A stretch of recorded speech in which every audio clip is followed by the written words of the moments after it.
పూరా local. Welcome to పూరా local. Bharat బంద్ కారణంగా బస్సు డ్రైవర్లు హెల్మెట్లతో విధుల్లోకి వస్తున్నారు. నూతన కార్మిక చట్టాలు, ప్రైవేటీకరణ చర్యల్ని వ్యతిరేకిస్తూ వివిధ కార్మిక సంఘాలకు చెందిన దాదాపు 25 కోట్ల మంది కార్మికులు దేశవ్యాప్తంగా సమ్మెకు దిగారు.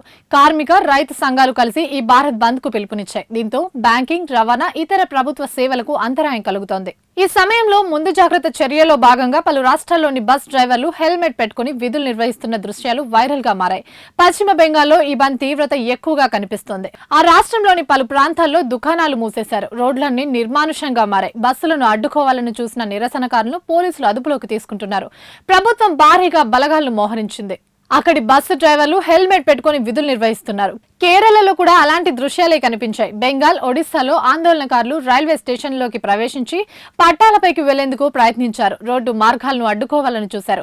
పలు చోట్ల జాతీయ రహదారులను దిగ్బంధించారు. కనీస వేతనంగా 26,000 ఉండాలని, పాత పెన్షన్ పథకాన్ని పునరుద్ధరించాలని, ఈపీఎఫ్ చందాదారులకు నెల 9,000 కనీస పెన్షన్ చెల్లించాలని యూనియన్లు డిమాండ్ చేస్తున్నాయి. సాధారణ సమ్మెలో పాల్గొనాలని ఉపాధి హామీ పథకం కూలీలకు నరేగా సంఘర్ష్ మోర్చా పిలుపునిచ్చిన సంగతి తెలిసిందే.